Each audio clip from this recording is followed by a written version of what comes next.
주시는 하나님 말씀은 여호수아 13장 1절에서 2절 그리고 6절과 7절 그리고 14절 이렇게 보겠습니다. 1절부터 14절까지 다 봐야 되겠습니다만 이제 중요한 포인트만 우리가 살펴서 보도록 하겠습니다. 1절부터 14절까지 한 절씩 교도가도록 합니다. 여호수아가 나이가 많아 늙음에 여호와께서 그에게 이르시되 너는 나이가 많아 늙었고 얻을 땅이 매우 많이 남아 있도다. 이러하니 블레셋 사람의 모든 지역과 그슬 족속의 모든 지역 6절입니다. 또 레바논에서부터 미스로복마임까지 산지의 모든 주민 곧 모든 시돈 사람의 땅이라. 내가 그들을 이스라엘 자손 앞에서 쫓아내리니 너는 내가 명령한 대로 그 땅을 이스라엘에게 분배하여 기업이 되게 하되 너는 이 땅을 9지파 문에세파 지파에게 나누어 기업이 되게 하라 하였다. 14절입니다. 같이 읽습니다. 오직 레위 지파에게는 여호수아가 기업으로 준 것이 없었으니 이는 그에게 말씀하신 것과 같이 이스라엘의 하나님 여호와께 드리는 화제물이 그들의 기업이 되었음이더라. 아멘. 우리 좌우를 한번 같이 인사합니다. 반갑습니다. 반갑습니다. 건강하세요. 건강하세요. 네, 반갑습니다. 코로나19가 왔지만 우리 교회는 한 분도 이제 버리지 않고 다 비껴가서 감사하고 또 추석 명절도 잘 안전하게 다녀오시고 또 무탈하게 하심도 감사를 드립니다. 오늘 이제 말씀을 중심으로 하여 이제 그 땅을 분배하여 기업이 되게 하라 라고 하는 제목을 살펴볼 텐데 6.25 전쟁이 끝났죠. 전쟁이 끝나는 순간 38선이라고 하는 경계선이 확정되었습니다. 왜냐하면 남과 북이 합의해서 생겨난 이제 휴전이 아니고 또 38선이 아니기 때문에 그런 것이죠.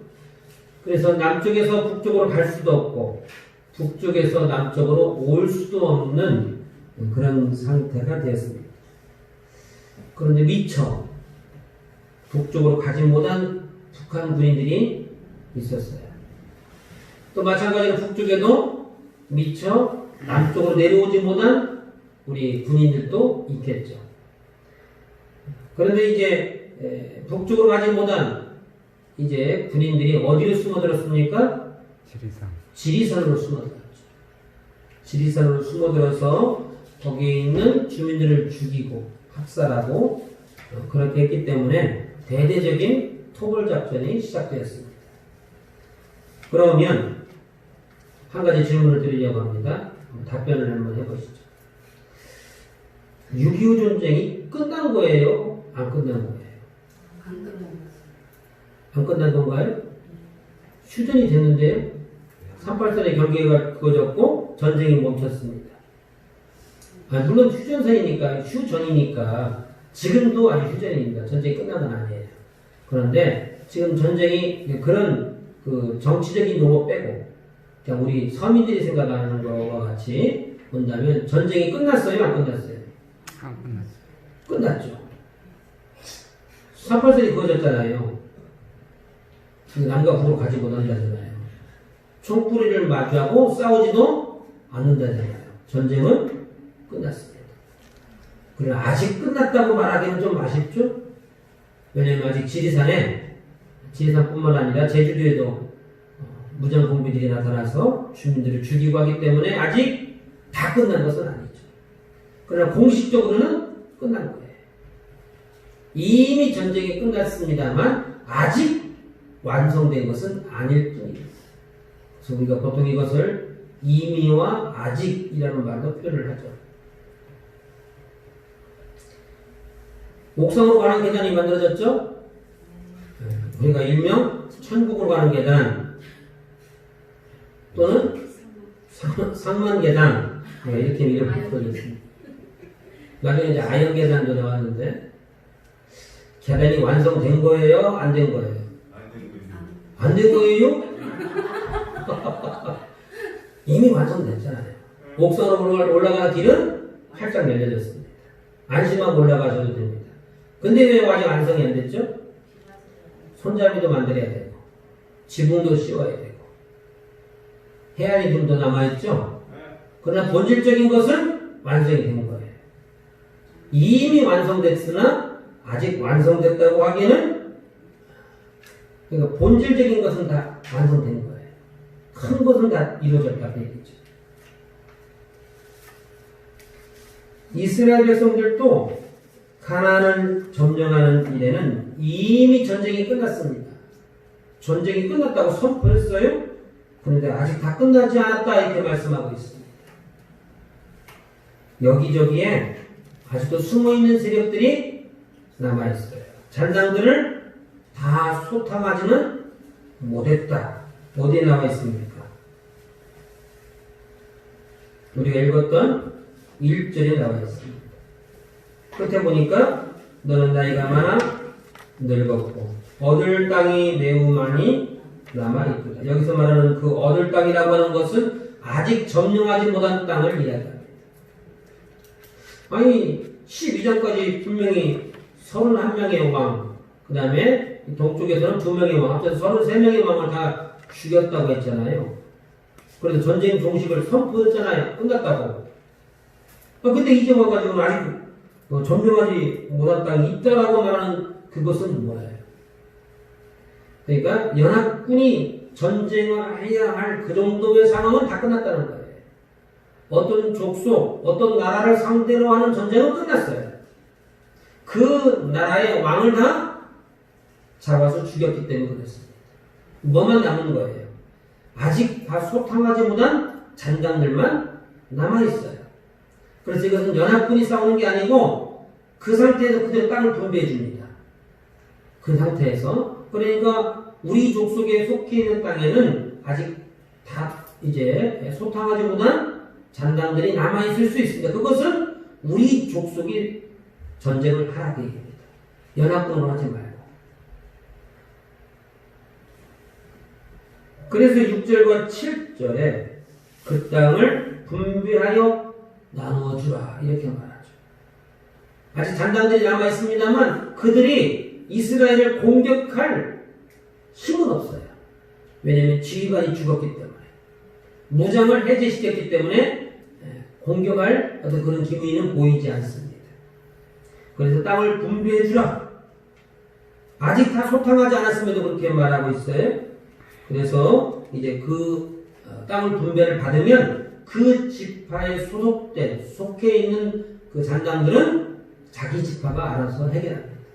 그래서 사사기 1장에 보면은 이제 그 거인족 갈렙이 누가 올라가서 이 거인족을 멸할 것이냐, 앞장서는 자에게 내 딸을 주어서 사이로 삼을 것이다 이렇게 말하잖아요. 그 갈렙이 속해 있는 지역을 이야기하는 겁니다.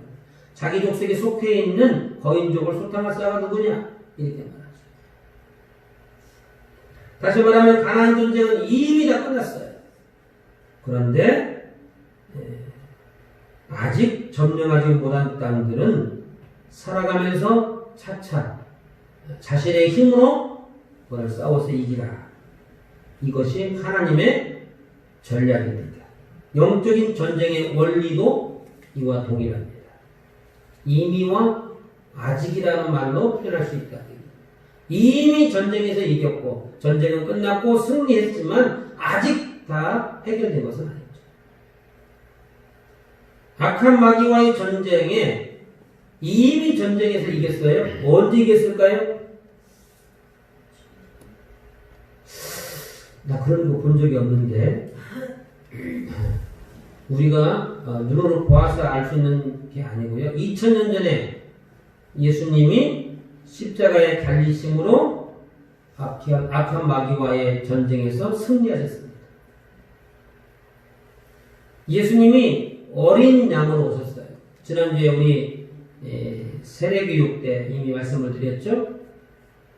우리의 죄 문제, 온 인류의 죄 문제를 해결하기 위하여 예수님이 어린 양, 희생양으로 오셨고 그것이 십자가에서 이루어졌습니다. 그래서 온 인류의 죄가 다 소멸되었어요. 그래서 이것을 이제 이미 예수님이 승리하셨다. 그런데 그러므로 하나님을 믿기만 하면 천국 백성이 되는 것이죠. 예수님을 영접하기만 하면 우리도 승리자가 되는 것입니다. 예수님의 승리가 곧 우리의 승리가 되어서 우리는 이미 천국 백성이 된 것을 믿으시기를 바랍니다. 천국 백성 되는 게 별로 반갑지 않으신가 봐요. 다시 한번 여쭤볼까요? 이제 우리가 예수님을 영접하고 믿음으로 예수님의 승리가 우리의 승리가 되어서 저와 여러분이 천국 백성 되시기를 주님의 이름으로 축원합니다. 그런데 아직 완성되지 않았죠? 왜 완성되지 않았다고 말할 수 있습니까? 내가 천국에 가 있는 건 아니잖아요. 지금 이 땅에 남아 있잖아요, 아직도. 그럼 언제 천국에 가요? 두 가지 방법으로 갈 수 있습니다. 시기에 관련된 문제입니다. 때 예수님이 이 시간이라도 재림하시면 우리는 천국 갑니다. 그런데 내가 살아 생전에 예수님이 재림하지 않는다면 우리가 죽어서 천국 갈 수 있어요. 두 가지 방법이 있습니다. 그러니까 아직 완성된 것은 아닙니다. 궁극적으로 예수님이 재림하셔야 완성됩니다. 우리의 구원이 이미 이루어졌으나 천국 백성이 되었으나 아직 완성된 것은 아니기 때문에 그렇기 때문에 마음을 놓을 수 없고 조심하셔야 됩니다. 왜냐하면 악한 마귀가 우는 사자와 같이 37자를 찾고 있기 때문에 그렇죠. 자기 백성 마귀의 입장에서 자기 백성 삼은 이제 소위 우리가 말하는 세상 사람들은 두루 찾을 필요 없어요. 그들은 다 마귀의 자녀가 되기 때문에 누구를 찾는 거예요? 하나님을 믿겠다고 하는 사람들 가운데에 자기 백성을 삼을 만한 자가 있는지 두루 찾고 다닌다. 그래서 우리가 조심할 필요가 있죠.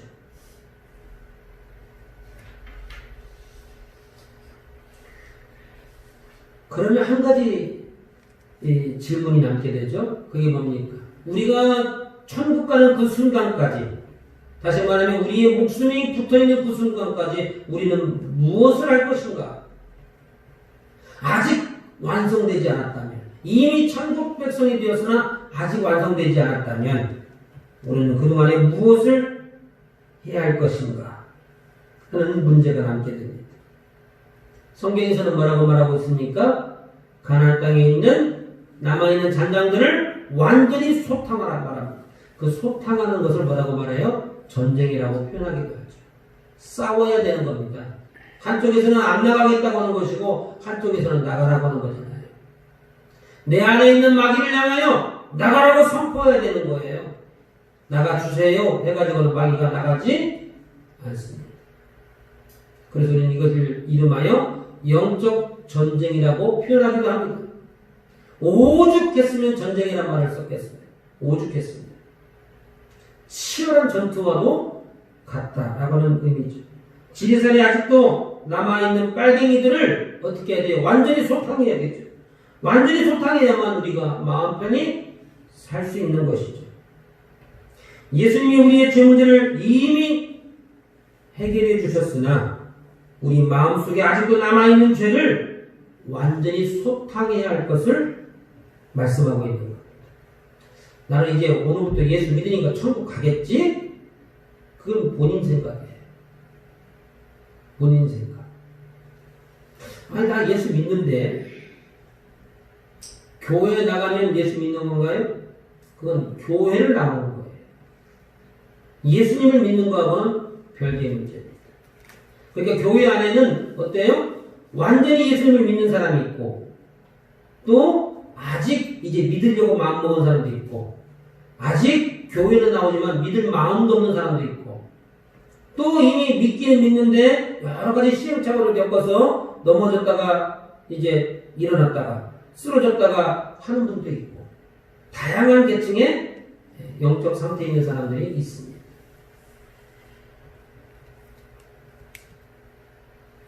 그래서 우리가 이것을 아직 완성된 것은 아니다. 이렇게 말을 하게 됩니다.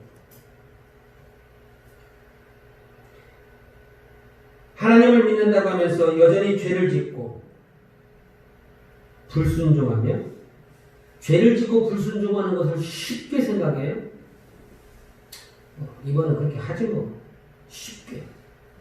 그렇게 하면 안 되는 거죠. 우리가 명절에 고향에 내려가야 되고 부모님 찾아뵈야 되는데 못 가는 것을 이제는 이번에는 뭐 안 간대. 너무 좋아하면 돼야 안 돼요? 안 되는 거죠. 어떻게 해야 돼요? 내가 꼭 가봐야 되는데 이게 지금 환경이 이래가지고 어쩔 수 없이 못 가는 그 안타까움이 있어야 되잖아요. 근데 그것이 없다면 부모님 보시기에 얼마나 마음이 아프겠냐. 우리가 죄를 지을 때 굉장히 어렵게 내가 심사숙고했는데 어쩔 수 없이 이렇게 죄를 지어도 그것도 안 돼요. 사실. 그런데 교회 와가지고는 나 오늘부터 예수 믿을 거야 했다가 교회 밖에 나가면 금방 쉽게 죄를 지어버려요. 그것은 잘못된 자세다. 그것을 이름하여 교리에서는 뭐라고 말할까요? 그렇게라도 믿어주는 것을 성경에서는 이제 하나님께서 은혜로 그래도 하나님 자녀다 이렇게 말을 합니다. 교리에서는 제가 했잖아요. 하나님 말씀은 사랑이고 따뜻함이지만 교리는 그냥 인정머리가 없다고. 교리는 뭐라고 그래요? 글쎄 과연 그 예수를 믿었을까? 이렇게 말합니다. 그건 예수 믿는 게 아니지. 이렇게 말해요. 그럼 우리는 누구의 말을 따라야 돼요? 누구의 말을? 우리 입장에서. 하나님 입장에서는 너는 내 아들이라. 얼마나 감사합니까? 부모님이 우리가 가면은 우리 아들이 효자야 그냥 어렸을 때부터. 예? 근데 그러니까 나는 뭘 알아요? 효자인 줄 알았어. 동네 사람들이 나를 보는 눈이 좀 이상해. 하도 보다 딱해가지고 어떤 양반이 나한테 너 그렇게 하면 못 쓴다. 너가 엄마 아빠 눈에서 그렇게 피눈물 나면 되겠냐? 그 말을 나는 엄마 아빠 말 들어보면 나는 효자인데 주변 사람들 말 들어보니까 내가 불효자였어요. 그러니까 우리는 누구 말을 믿어야 돼요? 우리 입장에서는 내가 불효자는 아니었을까? 이 입장에서 서야 되겠죠? 그래야 반성이 있는 거고 내가 뭘 잘못했는지 알 수 있는 거죠. 성경 말씀은 우리가 너는 내 아들이라 말씀하시지만 우리는 어느 쪽에서 봐야 돼요? 교리의 입장에서 봐야 됩니다. 우리의 관점에서. 나는 제대로 예수 믿고 있을까? 내가 죽어서 천국 갈 수 있을까? 라고 하는 관점에서 봐야 돼요. 너는 내 아들이라 칭의 그것을 의심하는 게 아니고 그렇게 되어지도록 나는 과연 그 상태에 있는가를 살펴봐야 된다는 거예요. 그냥 교회에 막 왔다 갔다 하면 그냥 다 천국 가는 것이 아니라고 교리는 분명히 말하고 있잖아요. 그렇기 때문에 우리가 죄를 짓는 것을 쉽게 생각하면 안 된다. 그것도 지어서는 안 되지만 부득불 지을 수밖에 없다면 굉장히 무거운 마음으로 안타까운 심정으로 피눈물을 흘리며 어쩔 수 없이 그러나 내가 다시는 안 하리라 그런 결단이 있어야 되는 거죠.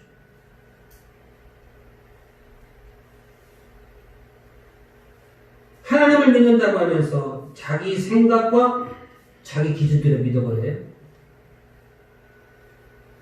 이거 그렇게라도 믿어준 게 어디요? 난 교회 안 다닐 사람인데 그냥 그렇게라도 믿은 게 어디요? 그러죠. 그건 하나님 입장에서 말할 수 있는 겁니다. 그건 내 입으로 말하면 안 되고 하나님이 말씀해 주셔야 돼요. 아이고 우리 그냥 손주가 명절에 이 코로나 시대에 그냥 온 게 어디야? 영상 전화 온 게. 그건 부모님이 하실 이야기지 내가 해야 할 얘기는 아니다 그 얘기예요. 그래서 제가 그랬잖아요. 신앙생활은 큰 두 줄기로 보셔야 됩니다. 하나님의 관점으로 보는 것과 우리의 관점으로 보는 두 가지 시각을 놓쳐버리면 그것을 하나로 보게 되면 헷갈려요. 성경이. 이렇게 해야 되는 거야? 저렇게 해야 되는 거야? 알 수가 없죠.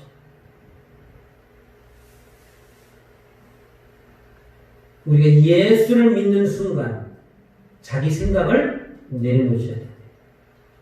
자기 삶의 철학, 자기 삶의 기준, 나는 이렇게 살 거야, 나는 이런 사람이야, 그것을 내려놓으셔야 돼요. 어디다 내려놔야 돼요? 십자가 앞에 내려놔야 돼요. 우리의 속사람, 예수 믿기 전에 그 사람은 십자가에 못 박아 죽어야 되는 거예요.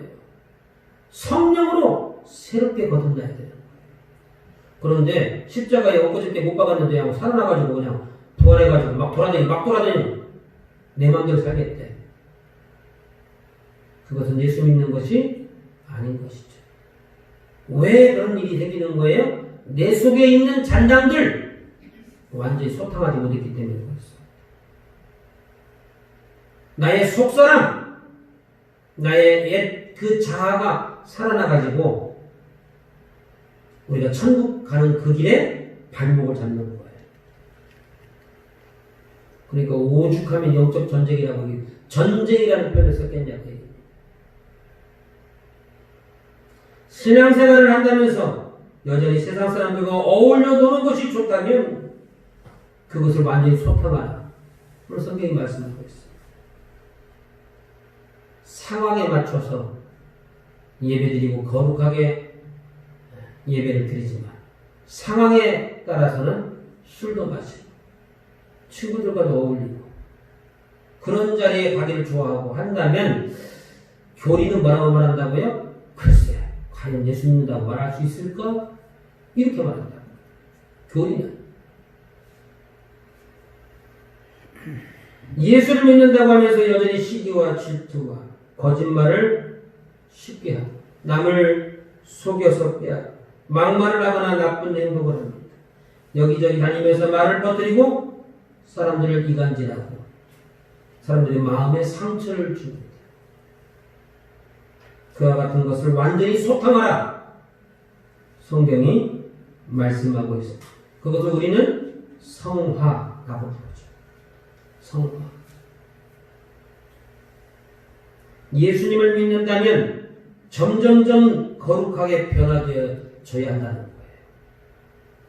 내가 한 달 전에 내 모습이 아니고 6개월 전, 1년 전의 모습이 아니야. 내가 1년 전에 비하면 얼마나 많이 변했는지 몰라요. 그러니까 거기서 만족하면 성화가 멈춰버린 거죠. 어디까지 변화가 돼야 돼요? 예수님의 모습까지도 우리가 닮을 수 있을 만큼 변화되어져야 돼요. 우리가 천국에 이미 가기로 확정되어진 사람들입니다. 아직 완성되진 않았죠? 그 남아있는 기간 동안 뭐 해야 되는 거예요? 성화의 삶을 살아야 되는 거예요. 내 속에 남아있는 죄를 소탕하고 나의 옛사람을 십자가에 못 박는 그 일들을 날마다 해야 되는 겁니다. 날마다. 그래서 기독교는 축제의 종교이기도 합니다만 눈물의 종교이기도 합니다. 회개해야 돼요. 회개의 삶. 그게 없다면 성경은 뭐라고 말한다고요? 회개가 없다면 교리는 뭐라고 말한다고요? 과연 예수 믿는다고 말할 수 있을까? 이렇게 말합니다. 그래서 점점점 거룩하게 변화되어지는 것, 그것이 우리가 해야 할 일입니다. 교회는 뭐 하는 거예요? 교회는 뭐 하는 거예요? 성도들이 그렇게 살고 있는지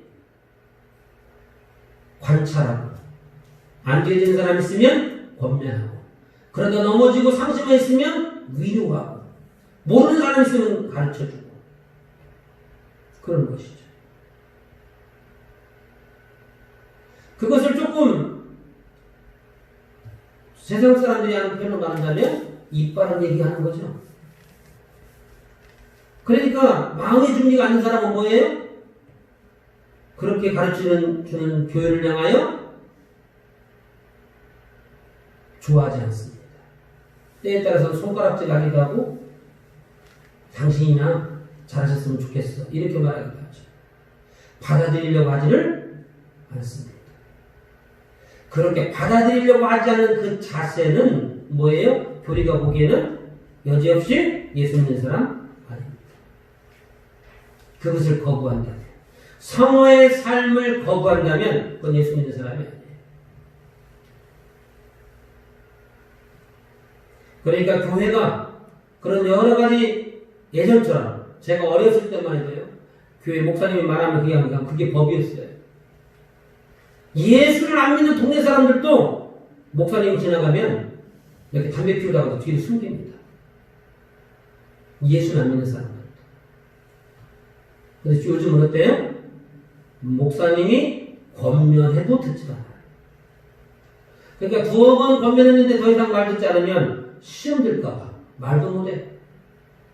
성도로서 가장 나쁜 신앙 습관이 뭐냐면 목사의 입을 막는 거예요. 가장 나쁜 겁니다. 듣지 않겠다는 거예요. 고향에 가가지고 엄마는 가만히 있어. 말하지 마. 아무것도 모르면서 이렇게 말하는 게 가장 나쁜 거예요.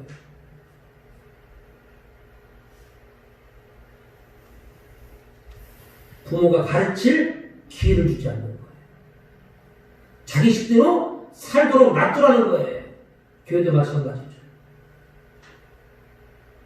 목사가 가르쳐야 되고 마땅히 해낼 바를 알려줘야 되는데 그걸 못하게 막으면 그게 무슨 뜻이에요? 나는 내 식대로 살 테니까 더 이상 간섭하지 말라는 거예요. 그냥 복이나 빌어주셨으면 감사하겠어. 그것이 가장 나쁜 성도의 자세입니다. 가장 좋은 성도는 누구예요? 어떤 말씀이든지 그 말씀 앞에 엎드려 눈물로 회개하고 한 걸음이라도 더 성화의 삶을 살겠노라고 다짐하는 그 사람 가장 좋은 성도죠. 목사의 입장에서가 아니라 하나님 보시기에 그렇다. 그래서 예수를 믿으면서부터는 게을렀던 사람이 부지런해집니다. 왜냐하면 예배 시간 맞춘다면 여기 빨리 끝내야 돼. 빨리. 예배 시간 맞춘다. 주일 성수하려면 이거 부지런히 끝내야 돼. 부지런히 잠이 없어지고. 그러니까 예수 믿으면 더 피곤하죠. 피곤합니다. 저도 직장생활 해볼 때 보면 교회 가는 게 더 힘들어. 교회 가는 게. 너무 힘들어가지고 주중에 쉬어. 직장 다니면서. 뭐 주일에 가서 토요일부터 그냥 금요 기도일부터 시작해서 예전에는 철야잖아요. 철야. 토요일날 새벽 4시 예배까지 다 드리고 집에 가는 거예요. 그리고 또 토요일날 오전에 나와가지고 또 봉사하고 활동하죠. 그러니까 부지런해질 수밖에 없어요. 교회 일이라면 하나님을 위하는 것이라면 자다가도 벌떡 일어나요. 교회에서 전화가 오면 그냥 쏜살같이 달려갑니다. 예배 드리는 일이 기다려지고 기쁘고 즐겁습니다. 성경 말씀에 순종하는 것이 그것에 대한 확신이 있고 순종하지 못한 것에 대해서 안타까워가지고 바로 동동동 부르는 거예요. 그게 올바른 성도의 마음의 자세입니다. 무엇을 하든지 하나님 중심으로 살게 됩니다. 내 삶의 모든 스케줄을 교회에 맞추는 거예요. 하나님에게 맞추는 거예요. 그래서 교회 중심으로 말하고 행동. 내가 말하는 것이 옳은 말이지만 내가 말하는 것으로 인해서 하나님 영광을 가리고 교회를 어렵게 한다면 그 입을 다물려고 노력하는 거예요. 옳은 말이라 할지라도. 성경 말씀을 의식하여 순종하는 삶을 살게 됩니다. 이것이 우리가 해야 할 일입니다. 이와 같은 삶을 사시기를 주님의 이름으로 축원합니다. 만약에 불순종하면 어떻게 될까요? 사람이 잠도 자야 되고 사람이 사람도 만나야 되고 목사님 뭘 몰라서 그래? 성경 말씀만 보니까 세상이 어떻게 돌아가는지 몰라. 그것이 그렇게 된대요? 그러면서 불순종해요. 불순종하는 이유는 내가 일부러 안 하는 것은 아니잖아요. 하다 보니까 불순종이 돼. 어쩔 수 없이. 그렇게라도 불순종하면 어떻게 되냐 그 얘기입니다. 지리산에 있는 공기들을 완전히 소통하지 않으면 어떻게 되는 거예요? 불보듯 뻔한 것이죠. 우리 마음속에 있는 나쁜 마음들을 그대로 두면 나쁜 습관들을 고치지 않으면 우리는 어떻게 될까? 이미 앞에 내용 중에 그것은 예수 믿는 것이 아니다라고 말씀을 드렸습니다만 본문에서는 뭐라고 말합니까? 6절과 7절이 있죠. 6절 하반절에 보니까 너는 내가 명령한 대로, 명령이라는 표현을 썼습니다. 그 땅을 이스라엘에게 분배하여 기업이 되게 하되. 기업이 되는 거예요. 기업이 되는 거라고 이렇게 표현하고 있습니다. 7절 너는 그 땅을 9지파와 므낫세 반지파에 나누어 기업이 되게 하라. 기업이 무슨 뜻인가요? 구약 성경에서는 이스라엘 백성들에게 주는 약속의 땅을 의미합니다. 가나안 땅을 이야기하는 거예요. 신약에서는 성도들에게 주는 영생을 의미합니다. 영생. 다시 말하면 기업이라고 하는 것은 천국을 상징하는 겁니다. 여기 가나안 땅은 그러므로 천국을 상징하는 것입니다. 혹은 상급을 의미하기도 합니다. 이스라엘 백성들이 가나안 땅을 완전히 점령하지 못하고 가나안 원주민들 그들을 살려두는 바람에 이스라엘 백성들이 하나님을 배신하게 됩니다. 우상 숭배를 하게 되고 자기식대로 하나님을 믿어버려요. 그걸 누가 가르쳐줘요? 그 땅에 있는 원주민들이 알려줍니다. 우상 숭배의 방법을. 그래서 나라가 망하게 되는 하나님이 바벨론에게 넘겨버려요. 그래서 이스라엘이 망하는 겁니다. 그 땅에 있는 잔당들을 완전히 쏟아가지고 보냈기 때문에 그와 같은 일들이 벌어지죠. 우리의 나쁜 말과 행동을 고치지 않으면 천국까지 못한다 라고 하는 말이 6절과 7절. 기업이 되게 하라. 하나님 말씀에 하나님 명령이라고 표현되어 있죠. 그 명령이 어떻게 순종하느냐가 우리의 구원을 결정하는 단초가 되는 거예요. 예수 믿으면 다 구원받는다고 하던데 맞습니다. 예수 믿어서 구원받는 거예요. 그런데 정말 예수 믿으면 어떻게 되는 거예요? 진짜 예수 믿으면 어떻게 되는 거예요? 나의 속사람을 십자가에 못 박는 겁니다. 교리 입장에서 지금 얘기 드리는 거예요. 교리 입장에서. 우리는 어느 관점에서 봐야 된다고요? 부모님이 우리 아들 효자야 그 말 믿는 게 아니고 주변 사람들이 형제들이 사촌들이 너 그렇게 하면 안 돼 라고 그 말 가지고 지금 얘기하는 거예요. 교리 입장에서 예수 믿으면 구원 받아요. 그런데 예수 믿는 게 뭐냐고요? 정말 예수 믿으면 내 속사람이 싫어지게 돼 있어요. 하나님 말씀을 읽어보니까 내가 그렇게 죄인이더라니까요. 나는 몰랐는데 이웃 사람들한테 물어보니까 내가 그렇게 부모님 가슴에 못 박는 일을 했대요. 그거 알게 되는 거예요. 정말 예수 믿으면 그걸 칭의라고 말하기도 하죠. 칭의. 정말 하나님의 택한 백성이라 하나님 말씀 앞에 무릎 꿇게 되어 있습니다. 눈물로 회개하게 되어 있어요.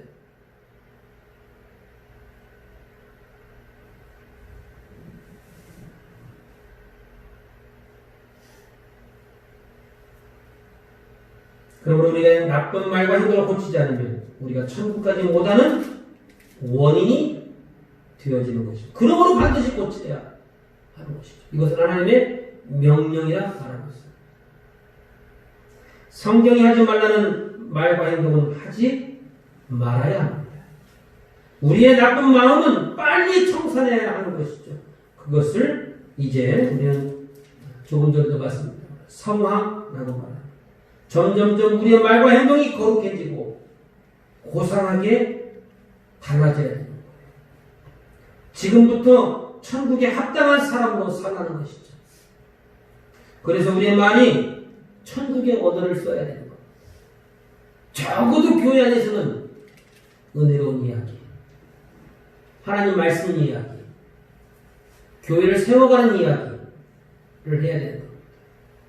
그것이 옳은 말이라 할지라도 주변 사람들 혹은 성도들 혹은 이웃 사람들을 폄하하거나 가슴에 못을 박는 일들은 안 하는 게 좋습니다. 그걸 어떻게 기준 잡으면 좋을까요? 당사자가 앞에 있어도 그 말에 대해서 같이 웃으면서 이야기할 수 있는 이야기라면 괜찮습니다. 그런데 당사자가 왔을 때 내가 말하는 입을 쑥 닫아야 할 정도의 말이면 그것은 나쁜 말이 되는 것이죠. 그래서 우리의 말과 행동이 천국 시민답게 달라져야 되는 거예요. 언제부터요? 그러니까 예수 믿는 순간, 적어도 이 시간부터 언제까지요? 천국 가는 그날까지. 물론 천국 가서는 우리가 변화되어져서 거룩한 이제 영체가 되기 때문에 그렇게 하라고 해도 못해요. 그때는. 그러니까 적어도 우리가 할 일은 언제까지? 천국 가는 그날까지. 우리의 할 일이 남아있는 거지. 이것이 가나안 땅을 분배하는 조건이었습니다.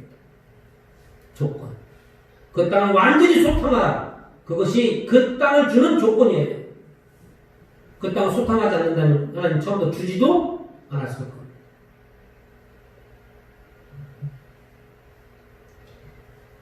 그러므로 끊임없이 성화의 삶을 사심으로 이 땅에서도 천국을 소유하시고 누리시기를 주님의 이름으로 축원합니다.